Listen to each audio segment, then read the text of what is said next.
Pemirsa Bapak Lukman Hakim dan juga seluruh perangkat kepengurusan takmir Masjid Nurul Huda, Wakil Ketua, Bendahara, Sekretaris, Ketua Peribadatan, dan seluruh jajaran kepengurusan yang lainnya yang mohon maaf tidak bisa saya sebutkan asmanya satu persatu, namun tidak mengurangi rasa ta'zim dan takrim saya.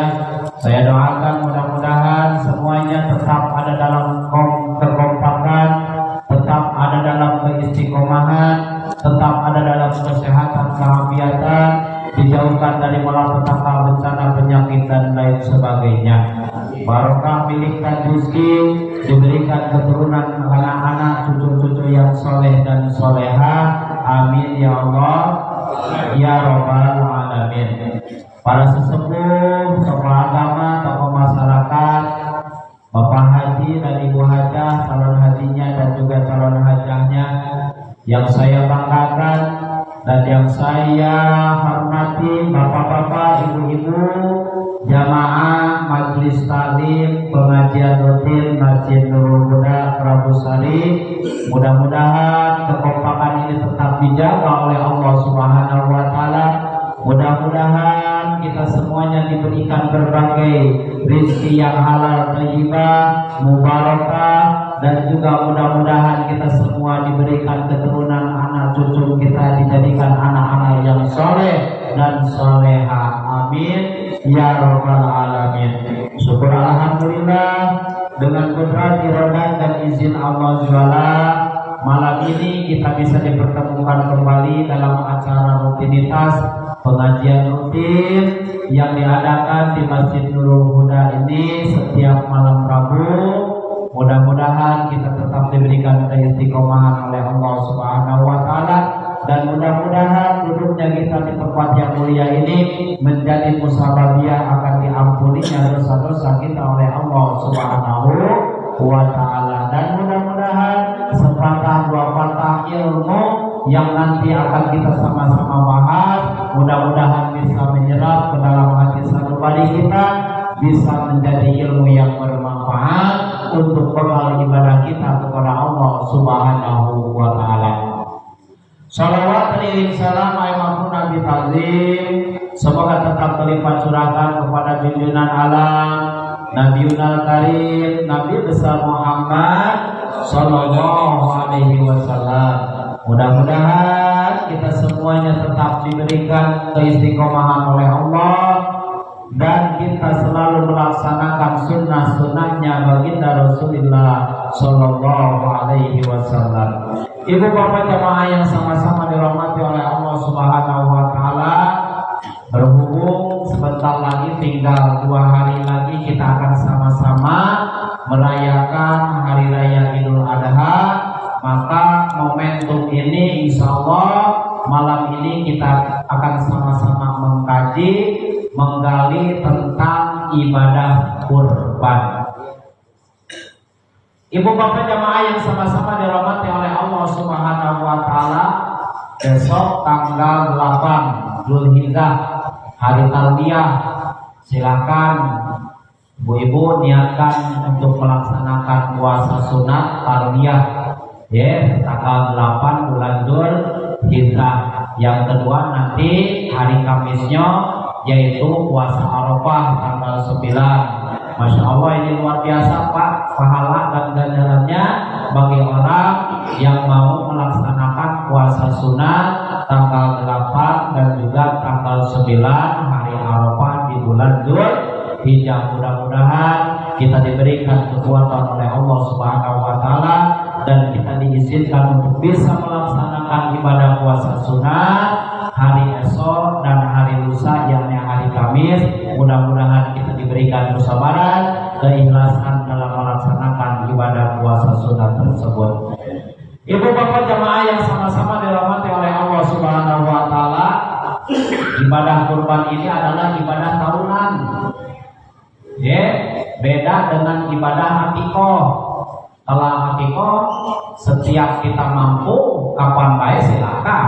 Kalau akikoh, jadi masalah hukumnya sama dengan akikoh, tata cara ataupun hewannya pun masalah kurban ini sama dengan akikoh. Nah itu.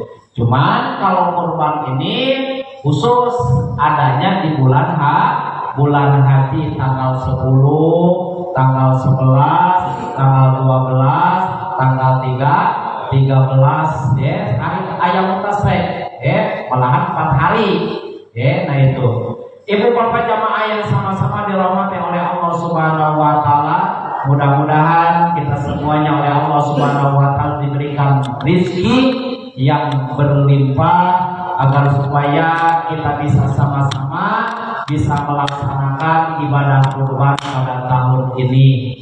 Ya, jangan sampai ngomong Pak Ustadz kemarin juga saya sudah kurban. Nah, ya, cukup sekali masalah ibadah kurban ini ibu bapak bukan seumur hidup sekali. Setiap tahun kalau mampu laksanakan, jangan mentang-mentang kemarin juga saya sudah kurban damada harus kurban lagi. Nah, jangan ada acara damada. Ya, kalau mampu lanjutlah. Ya, setiap tahun kita berkurban. Apa itu kurban? Bertakarub, mendekatkan diri kita kepada Allah Subhanahu wa taala dengan rela kita mengorbankan sebagian harta kita. Ibu bapak jamaah yang sama-sama dirahmati oleh Allah Subhanahu wa taala, mari kita mulai pengajian ini. Kita niatkan di dalam hati kita sejak mencari keridhaan Allah dan niat sejak beriktikaf di dalam masjid. A'udzubillahi minasyaitonir rajim. Bismillahirrahmanirrahim. Qala al-mu'allif rahimahullahu ta'ala wa nafa'ana bihi wa bi ulumihi fid dharain ay fid dunya wal akhirah. Mudah-mudahan Allah Subhanahu wa taala senantiasa memberikan ilmu yang bermanfaat khusus kepada saya yang menyampaikan dan umumnya kepada semua jamaah yang hadir di majelis taklim Masjid Nurul Huda ini melalui kitab yang kita bahas, yakni kitab Fathul Qorib. Ya, sama ini pembahasannya masalah tentang ilmu fikih. Cuman kalau di Taqriratus Sadidah nggak ada penjelasan tentang masalah kurban. Ini ada di kitab Fathul Qorib. Saya ini bawa syarahnya, yaitu tentang masalah ibadah kurban. Faslun bi'ahkamil udhiyah. Ini pasal akan menjelaskan tentang masalah ibadah kurban. Lafaz udhiyah bidomil hamzah, bukan adhiyah, bukan idhiyah, tapi dibacanya udhiyah. Ya, didomahkan hamzahnya udhiyah. Bil ashur, ini menurut kaul yang masyhur. Jadi kalimatnya udhiyah. Nah itu. Apa itu udhiyah? Wahiyah, udhiyah itu ismun lima yuzbahu minan na'am. Udhiyah itu adalah nama hewan kurban yang akan kita kurbankan. Baik itu kambing, baik itu domba, baik itu onta ataupun itu sapi, itu disebutnya udhiyah. Contoh, kita misalkan punya duit nak beli hewan ataupun istilahnya sapi. Nah itu sapi itu disebutnya udhiyah bahasanya. Apa maksudnya? Hewan untuk dikurbankan. Nah itu udhiyah, untuk dipotong menjadi hewan kurban. Ibu bapak jamaah yang sama-sama dirahmati oleh Allah Subhanahu wa taala, apa-apa saja yang boleh dijadikan untuk hewan kurban dan bagaimana hukumnya tentang masalah kurban. Kita lihat dulu tentang masalah hukumnya. Wal udhiyatu, adapun hukumnya berkurban, sunnatun muakkadatun. Sunat muakkad, artinya sunat muakkad itu sunat yang sangat dibangetkan. Sunatnya kuat, hampir mendekati wajib. andai saja kata Rasul umatku tidak merasa terbebani, pasti kurban ini diwajibkan. Ini makanya hukumnya sunat muakkad. Malahan di sini dijelaskan oleh para ulama bukan hanya saja sunat muakkad, tetapi sunat muakkad alal kifayati. Sunat muakkad dan juga kifayah. Kok bisa Ustaz? Artinya kifayah itu kan seperti kalau seandainya, mohon maaf, kalau seandainya di antara keluarga kita semuanya tidak ada yang melaksanakan kurban, dapat aturan. Itu kifayah, Pak. Tetapi yang dimaksud kifayah di sini fa iza ata biha wahidun min ahli baitin, kalau seandainya salah satu di antara keluarga besar kita ada yang mampu melaksanakan ibadah kurban tersebut, maka yang lainnya gugur, tidak mendapatkan kifayahnya, sudah habis sunat kifayahnya. Nih ya, ini arti kifayah. Kalau seandainya, mohon maaf, keluarga besar kita tuh banyak yang mampunya, tapi tidak mau mereka melaksanakan ibadah kurban. Apa dikarenakan mungkin merasa takut hilang hartanya, apa mungkin memang karena pelit orang ini, ya, sehingga dalam satu keluarga ini tidak ada yang melaksanakan ibadah kurban, maka dapat teguran semuanya itu. Ya, sebagaimana hadis baginda Rasulullah Sallallahu Alaihi Wasallam, barang siapa yang merasa lega ataupun mampu luas tentang masalah rezeki, maka orang tersebut tidak melaksanakan kurban padahal mampu, maka kata Rasulullah Sallallahu Alaihi Wasallam, falam yudahi falyamut insya'a yahudiyan atau nasraniyan. Nah, dikhawatirkannya, siapa orang yang mampu untuk berkurban tetapi orang ini tidak mau melaksanakannya dengan alasan banyak macam, nah, kata Rasulullah SAW, dia khawatirkan ketika nanti menghadapi sakaratul mautnya, matinya dalam keadaan Yahudi, na'udzubillah, Pak, dalam keadaan Nasrani, berarti suul khotimah.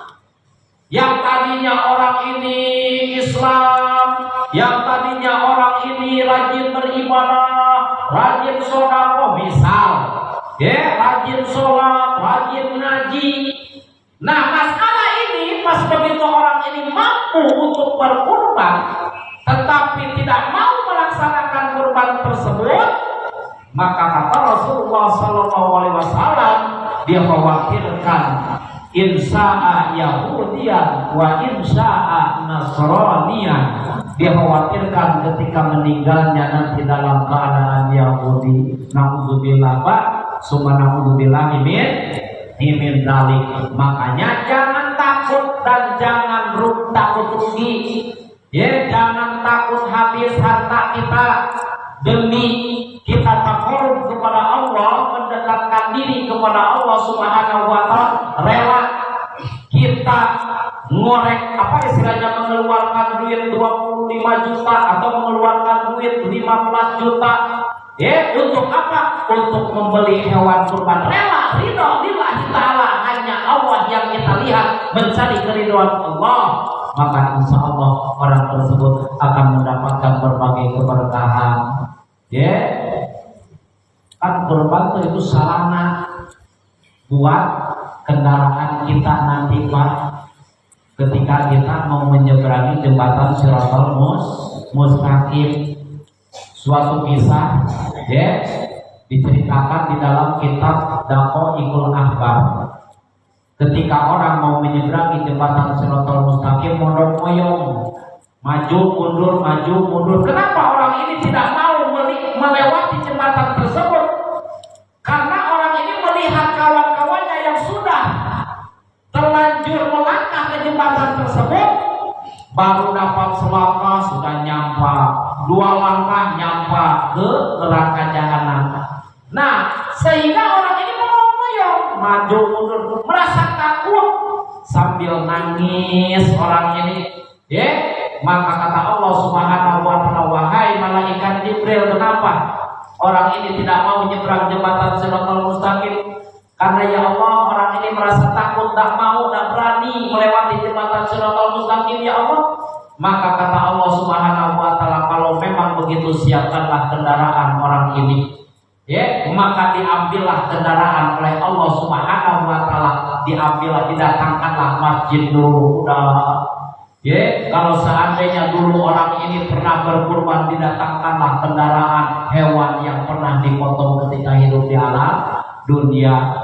Ya, kalau seandainya sering duduk di majelis taklim, ya, misalkan kita tidak mampu berkurban, ya, maka didatangkan nanti ketika kita mau menyeberangi jembatan Shiratal Mustaqim, didatangkan tempat yang sering kita duduki untuk mencari ilmu, maka itulah nanti yang akan menjadi sarana kita untuk menyeberangi jembatan Shiratal Mustaqim. Pertama, rajin-rajinlah kita duduk di majelis ilmu. Yang kedua, apabila kita mampu tahun ini untuk berkurban, laksanakanlah. Ya, tak bakalan rugi, yang jelas untung beliung. Ya, di dunia untung, di akhirat untung, diberkahkan oleh Allah Subhanahu wa taala dengan catatan ikhlas ridho lillahi ta'ala. Coba andai kata Pak dulu, ya, waktu tentang adanya perintah kurban ini, Nabiullah Ibrahim alaihi salatu wassalam rela mengorbankan anak kesayangannya karena ini perintah perintah dari Allah Subhanahu wa taala. Anak yang sedang lucu-lucunya, anak yang sedang disenangi, anak yang diinginkan dari dulu. Ya, bayangkan Pak, suruh disembelih oleh tangannya sendiri. Siapa yang mau lah ibaratnya, ya, kalau ibarat kita. Tapi Nabi Ibrahim dengan ketegaran keimanan, kecintaannya kepada Allah Subhanahu wa taala rela mengorbankan Nabiullah Ismail alaihi salam. Coba kalau dulu jadi Nabiullah Ismail dipotong oleh Nabiullah Ibrahim, ya, mungkin kita pun sekarang itulah Pak, yang dikurbankan itu bukan kambing, bukan sapi. Kalau anak itu, ya, tapi ini Rahman Rahimnya Allah Subhanahu wa taala digenti. Malaikat apa istilahnya Nabiullah Ismail tak jadi. Tak bisa, walaupun istilahnya Nabiullah Ibrahim sudah menggesek-gesek istilahnya pisaunya, sudah digesek-gesek seperti ini Pak. Cuma dengan izin Allah Subhanahu wa taala, pisau yang begitu tajam tidak mampu menggores leher Nabiullah Ismail alaihi salam dengan pertolongan Allah. Maka dengan sekilat mata digentilah Nabiullah Ismail, digenti oleh Allah dengan seekor gibas yang besar. Jadi yang dipotong, yang jadi dipotongnya adalah seekor gibas. Nabiullah Ismail selamat, cuma tulus. Ya, ujian daripada Allah Subhanahu wa taala, lulus, sudah beres perintah dari Allah. Maka Nabiullah Ibrahim disebut Khalilullah, kekasih Allah. Nah, sekarang kita cuma hanya diperintah untuk menyembelih kambing, diperintah untuk hanya menyembelih sapi, ya. Nah itu. Jadi bagi yang mampu silahkan, karena ini hukumnya tadi sunat muakkad alal kifayah. Ibu bapak jamaah yang sama-sama dirahmati oleh Allah Subhanahu wa taala, ukurannya kalau seandainya kita nak kurbannya kurban kambing, apa istilahnya, domba, minat doni, artinya doni itu domba, ya, ibas. Wajibu biha al-jad'u minat doni wa huwa lahu sanatan wa ta'na bisaniyah. Umur domba yaitu umur 1 tahun masuk ke 2 tahunnya domba tuh, ya. Beda dengan kambing. Kalau kambing, ya, wasunai minal ma'zi, yaitu kalau kambing wa huwa malahu sintani wa ta'ana bisalisa.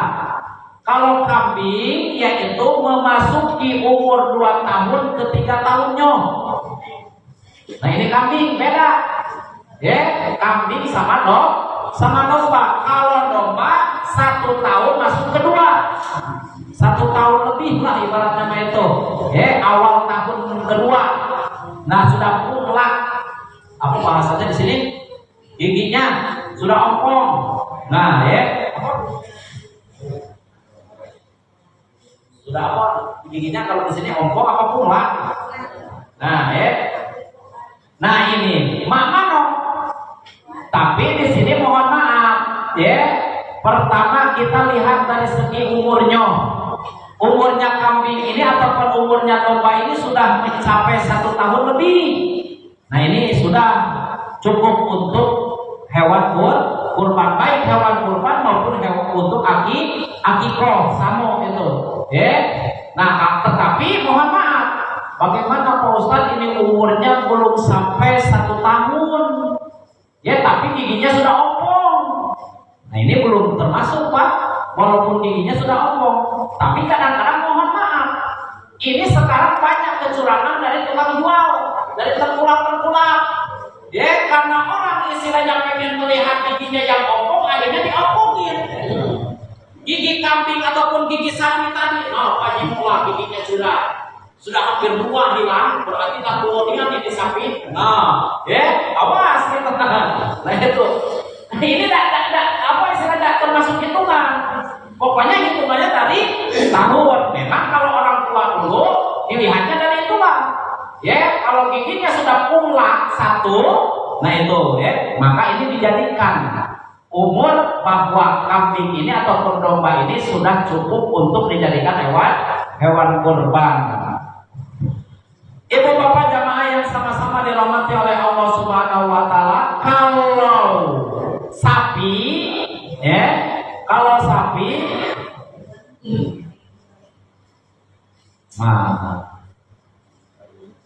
nah wasinai minal ibil, onta nih, kalau onta malahu homsa sinina wato napisa bisa. Kalau umur onta yaitu sudah memasuki umur 5 tahun ke 6. Ini kalau onta. Tapi kalau di sini nggak ada onta ya. Nah kalau kita biasanya sapi. Bagaimana kalau sapi? Kalau sapi wasinai minal bakot malahu sintani wato anapisa lisa. Umur sapi 2 tahun lebih. 2 tahun masuk ke 3 tahun. Nah ini ya. Jadi kita jangan, ini olehnya ada syarat-syaratnya Pak. Masalah ibadah kurban itu tidak sembarangan kita ngambil hewannya. Ada syarat-syaratnya, yang umurnya harus sudah sekian. Ya, kalau sapi harus sekian umurnya, kalau kambing harus sekian umurnya. Nah itu. Ada kan istilahnya ngomong tuh kambing ini, kambing kecil itu apa namanya? Kambing kacang. Nah, ya, kambing kacang pecah lenci. Tapi kalau memang istilahnya umurnya sudah tua kambing ini, ya maaf sudah 2 tahun masuk ke 3, ya. Nah ini boleh dijadikan hewan kurban. Ibu bapak jamaah yang sama-sama dirahmati oleh Allah Subhanahu wa taala. Terus tentang masalah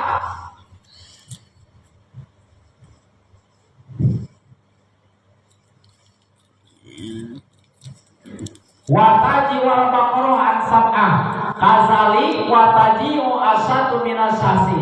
Jadi ukurannya tentang masalah kurban 1 orang 1 ekor kurban. Kalau sapi untuk 7 orang.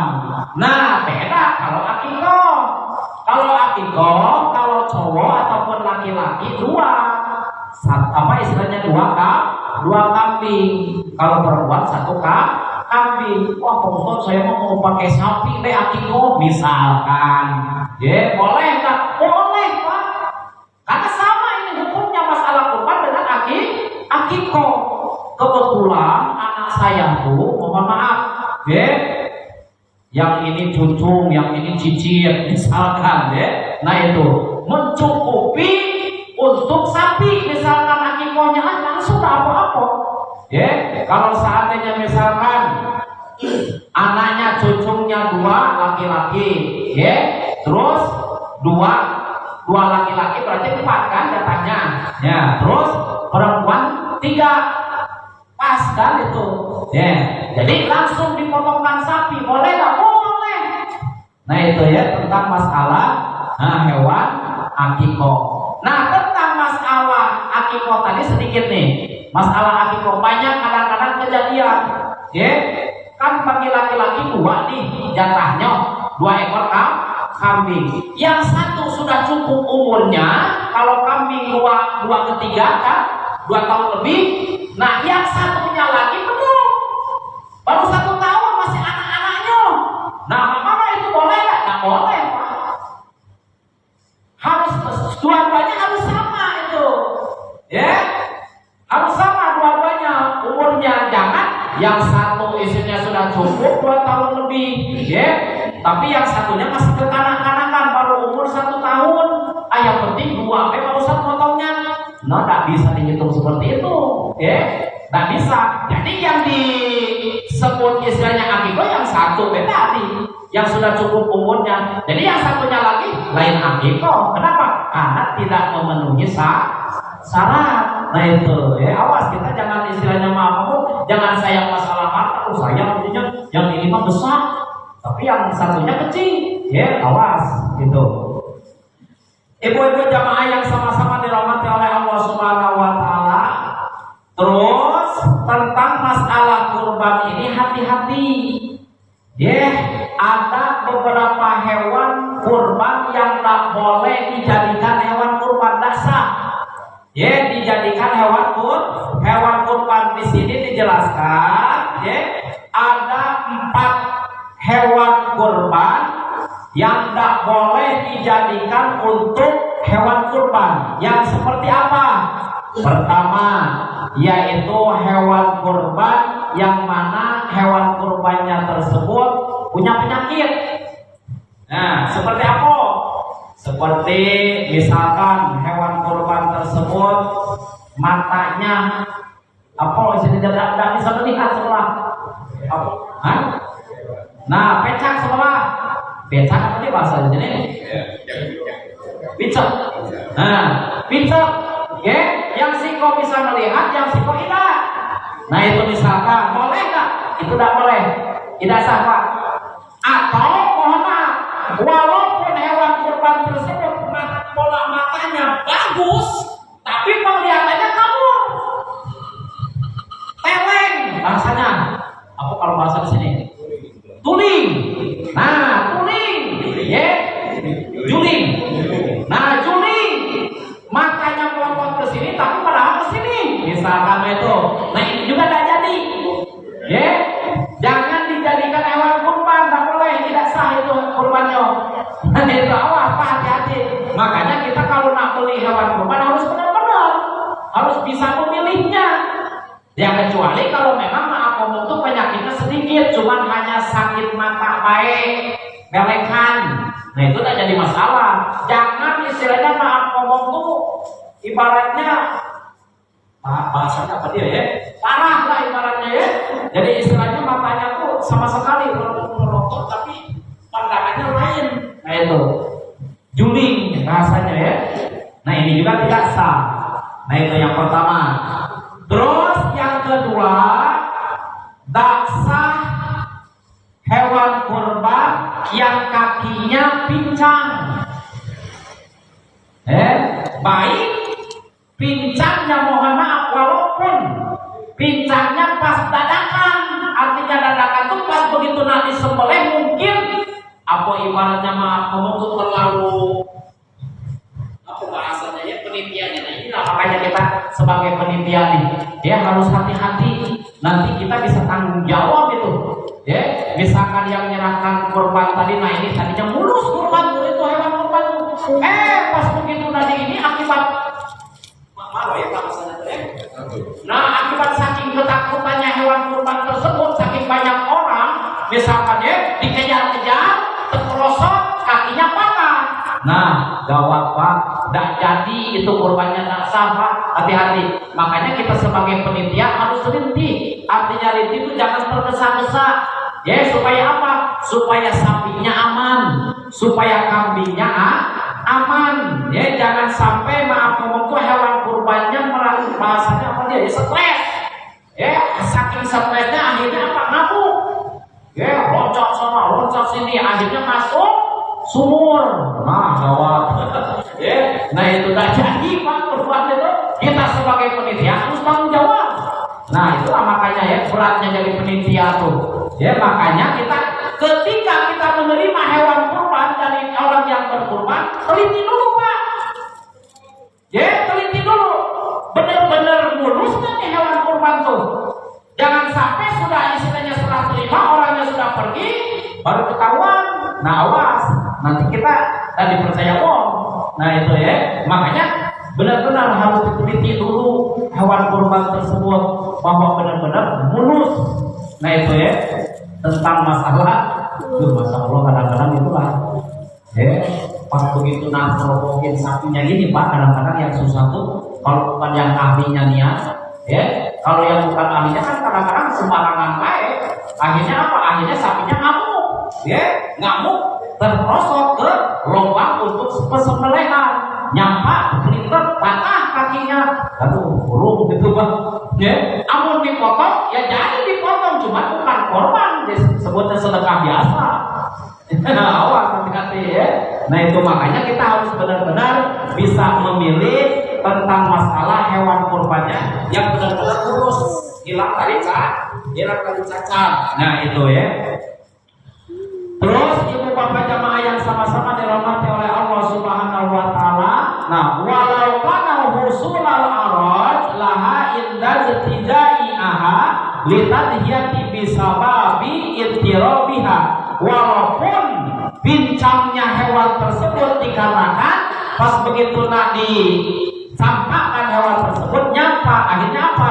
Patah tulang kakinya patah, maka itu tidak jadi untuk dijadikan hewan kurban. Yang ketiga, hewan kurban yang tak sah dijadikan untuk kurban, watalisu al-maridu al-bayyin, ya, yaitu hewan kurban yang sakitnya benar-benar jelas sakit, ya, punya penyakit sapi ini. Maksudnya punya penyakit benar-benar punya penyakit, ya, nggak tahu penyakit apa kalau hewannya. Nah itu punya penyakit atau misalkan borok, nah kakinya borok misalkan, kalau pincang tidak cuma borok, ya, apa bekas digigit apa nggak tahu, ya, pantatnya misalkan dia cacat, ya, sampai keluar latung misalkan, itu tidak jadi, sedang penyakitan, ya, sedang sakit hewannya. Nah itu yang ketiga. Yang keempat, hewan kurban yang tak boleh dijadikan hewan kurban yaitu warabiu al ajfa wahya allati tahabuha, yaitu hewan kurban yang sangat kurus. Artinya kurus itu sehingga saking kurusnya nggak ada suam-suamnya, di tulangnya tuh habis kering, saking kurusnya. Ya buat apa Pak? Ya, nah dijadikan hewan kurban paling tulangnya baik sama kulit bulu, paling dagingnya nggak ada. Coba, olehnya kan masalah kurban itu masalah dagingnya Pak. Ya, yang penting dagingnya, walaupun istilahnya maaf ngomong tuh istilahnya ini, tapi pepel, dagingnya berisi, ya, walaupun istilahnya nggak ada tanduknya, misalkan dubul, nggak jadi masalah Pak. Ini misalkan apakah harus panahnya, apakah harus betinoknya, masih itu sebenarnya Pak, nggak ada syarat tertentu di sini. Namun istilahnya yang bertanggung jawab itu lain, istilahnya apa, istilahnya kayaknya beda, ya. Cuman yang dilihat tentang masalah kurban ini dagingnya yang penting, banyak dagingnya. Nah itu. Terus mana kalau seandainya sapi ini patah tanduknya, sah tidak dijadikan untuk hewan kurban? Kalau hanya sealat kadar tanduknya yang patah, itu sah Pak, dijadikan hewan kurban, boleh. Kenapa? Karena tidak ngaruh siapa orang yang dalam tanduk. Nah, ada nggak orang yang dalam tanduknya kamu punya buang bintang tanduk? Nggak ada ya, bahasanya bintang tanduk. Kalau bintang tulang ada, ya kalau kesel buntut ada. Nah itu ya. Nah, terus buntutnya patah, nggak ada buntutnya Pak. Dia hilang buntutnya. Nah, karena buntutnya ini bisa dimanfaatkan, dasar itu dijadikan kurban. Di sop buntut, nah itu ya. Nah, kalau masalah istilahnya apa tanduk tadi, retak tanduknya patah, ya jadi masalah Pak. Nah, kadang-kadang orang lihat kok yang tanduknya bagus, gagah, mahal harganya. Nah, kita jangan cari yang itu Pak. Cari yang tanduknya rusak, pasti agak murah. Benar Pak? Nah, ya. Nah, ini yang bertanduk berapa? Yang bertanduk 30 juta. Ya, di duit cuma ada di kantong cuma ada duit 25 juta. Nah, kalau yang ini yang patah tanduknya mana? Nah, kalau yang ini murah, biarlah jadi dimurahkan. Biarlah 20 juta. No. Lumayan Pak, untung 5 juta. Nah itu. Jadi, tidak apa-apa kalau seandainya tanduknya patah dan jadi masalah, karena di sini yang dilihat bukan masalah tanduknya tapi masalah dagingnya yang penting Pak, yang penting banyak gitu ya. Masalah betino ataupun lanangnya istilahnya itu tidak jadi masalah. Cuman kalau yang lanang gagah, ya pamornya lain, ya kalau istilahnya kambing itu lain jadinya tanduknya beda gagah. Nah itu. Dan jadi ini Pak, walaupun perempuannya juga, ya, dan jadi masalah. Terus yang tak boleh itu kambing yang sedang hamil, ya, karena di dalam ada 2 nyawa itu. Kasihan, ya janin yang ada di dalam perutnya, jangan istilah ini dikira bukan istilahnya sedang hamil. Ya kok ini montok kambing tuh, ya padahal bukan montok, sedang hamil. Pas begitu disembelih, dipelek istilahnya perutnya, keluar anaknya, aduh sayang Pak ya. Nah itu, jadi carilah yang penting jangan ya cacat masalah hewan kurban. Terus masalah dagingnya dibagi 3 sepertiga. Ya, 1/3 buat mudohi, artinya mudohi itu buat orang yang berkurbannya. Nah itu 1/3 buat orang fakir miskin, 1/3 lagi buat kerabat-kerabatnya, ya orang-orang yang terdekatnya. Nah itu jadi dibikin 1/3 ada jatahnya Pak orang mudohi itu, ya kecuali kalau memang hewan kurbannya yang dinazarkan. Ada kan rame di masyarakat, pokoknya kalau seandainya orang yang berkurbannya tak boleh makan, haram. Banyak itu orang yang ngomong seperti itu, jangan percuma baik kamu sodako kalau nggak masih diambil. Nah, padahal kalau kurban sunat boleh ada jatahnya 1/3 buat orang yang mudohi, yang berkurban tadi, kecuali yang nazar. Memang dinazarkannya ini kurban tuh. Kalau seandainya bapakku sakitnya sembuh, maka nanti bulan haji aku nak potong kurban. Wajib itu hukumnya. Karena nazar termasuknya Pak. Andai kata anakku lulus misalkan, ya kuliahnya misalkan, maka aku akan memotong sapi 50 ekor. Awas hati-hati, jangan sampai asal bicara. Ya, seandainya kalau kita tidak mampu itu wajib. Kenapa? Karena hukumnya wajib kalau nazar itu. Nah, kalau yang nazar, Pak mohon maaf, seiris pun kita tidak boleh makannya, haram.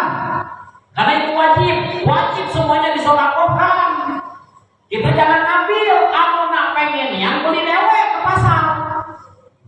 Nah itu, mana kalau keluarga yang lain, seperti aku, seperti anaknya, ya, seperti kakaknya itu serah. Olehnya bukan mudohinya, ya, kerabatnya baik, silakan aku nak makan. Walaupun yang dinazar ini bagi yang pribadinya.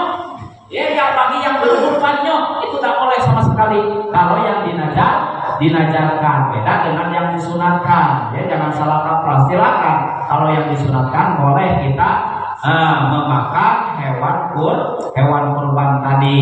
Terus banyak kejadian-kejadian tentang masalah kurban ini ketika para penitia buat makan siangnya tidak boleh ngambil dari daging potongan kurban tersebut.